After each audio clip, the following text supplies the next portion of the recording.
మన ప్రతాపన్నను గురించి అందరూ ఎన్నో విషయాలు, వ్యాపారం గురించి కానీ అన్ని రకరకాలుగా వారు చేసే సేవా కార్యక్రమాలు, ఇంటికి వస్తే ఎలా పలకరిస్తారు, ఎలా సమస్యలు పరిష్కరిస్తారు, అవన్నీ అందరూ చెప్పారు. నాకు వారు రాజకీయంగా మిత్రులు కాదు, అసలు మామూలుగా మొదట ఒక గుడ్ ఫ్రెండ్, మా కాలేజ్ మేట్. మేమిద్దరం కూడాను రాజకీయాల్లోకి రాకముందు నుంచే ఎంతో పరిచయం. వ్యక్తిగతంగా నాకు బాగా నచ్చినటువంటి వ్యక్తి. ఏ సమస్యనైనా పరిష్కరించడం అదొక విషయం పక్కన పెడితే, చాలా నిరాడంబరుడు, స్నేహశీలి,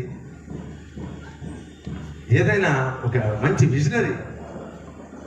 ఒక స్కూల్ కట్టాలన్నా, ఒక కాలేజ్ నిర్మాణం చేయాలన్నా, ఒక రోడ్ వేయాలన్నా, ఒక బ్రిడ్జి కట్టాలన్నా, ఒక టౌన్ డెవలప్మెంట్ మనం ప్లాన్ చేయాలన్నా, ఇవన్నీ కూడాను బేసిక్గా ఆయన ఒక విద్యావేత్త, ఇంజనీర్. కాబట్టి ఒక ఇంజనీర్, ఒక ఎమ్మెల్యే అయితే ఒక విద్యావేత్త, అది ఎలా ఉంటుందో మన కళ్ళ ముందు వారిని చూస్తున్నాం. మనం అనుకోవచ్చు ఇంకా కావలికి ఇంకా అవి రాలేదు అని. ఖచ్చితంగా ఇది మనం ఒక సంధి దశలో ఉన్నాం. ఎందుకంటే గవర్నమెంట్ ఫామ్ అయిన తర్వాత 3 సంవత్సరాలు కోవిడ్లోనే ఉన్నాం. కాబట్టి ప్రజలకి సంక్షేమంతో పాటు అభివృద్ధి కూడాను రెండు సాగాలంటే ఈక్వల్గా రెండు సాగవు. కానీ వచ్చే తరంలో ఖచ్చితంగా మా అందరికీ మాటిచ్చారు ప్రతాపన్న గారు, మా ప్రతాప్. ఖచ్చితంగా రోడ్లు కానీ, కావలిపట్నంలో ట్రంక్ రోడ్లో ఉన్నటువంటి సెంట్రల్ లైన్ కానీ, బ్రిడ్జ్ కానీ, మిగతా రోడ్లు కానీ అన్నీ కూడాను ఖచ్చితంగా చేస్తారు. కావలి కనకపట్నం అయ్యే దిశగా ఖచ్చితంగా వాళ్ళు చూస్తారు. దానిలో ఏం సందేహపడద్దు. చాలా పట్టుదల కలిగినటువంటి వ్యక్తి. అలా కనిపిస్తారంతే ఆయన. 1985 సంవత్సరంలో చేతిలో చిల్లిగా లేకుండా ఒక సామాన్య రైతు కుటుంబంలో పుట్టి ఇంజనీర్ పటాతో వెళ్ళి స్వయం కృషితోటి కొన్ని వేల మందికి ఉపాధి కల్పించాడు కన్స్ట్రక్షన్ ఫీల్డ్లో. సమేత బిల్డర్స్ అంటే క్వాలిటీ, ప్రతాప్ అంటేనే క్వాలిటీ.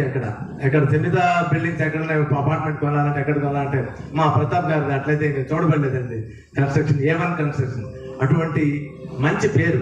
ఎక్కడ కాంప్రమైజ్ కారాయన ప్లానింగ్లో కానీ ఎక్కడ కూడా. ఇంకా సహాయానికి వస్తే రాజకీయాలకు సంబంధం లేక నేను ఆర్వైఎస్ డివిజన్ అధ్యక్షుడిగా ఎన్నికైనప్పుడు వారు ఒకటే చెప్పారు, మీ ఏ సేవా కార్యక్రమం చేయండి, కుల మత రాజకీయాలకు అతీతంగా మీకు దగ్గరికి వచ్చిన వాళ్ళకి మీకు సహాయం చేయండి. అదే నేను చెప్పేది. అది ఆయన మాకు ఇచ్చిన తొలి సందేశం ఏదైనా సరే.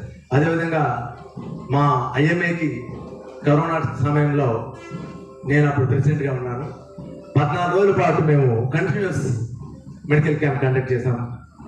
మన కావలిపట్నం నలుదిశలో ఉన్నటువంటి స్లమ్ ఏరియాస్లో మేమందరం నిత్యావసర వస్తువుల్ని ప్రతిరోజు కూడాను మా IMA టీం డొనేషన్స్ వేసుకుని అందరం కూడాను చాలా సక్సెస్ఫుల్గా చేసాము. దాని ప్లానింగ్ అంతా కూడాను మన ప్రతాప్ కుమార్ రెడ్డి సార్. సో అంత ప్లానింగ్ ఉంటారు ఆయన.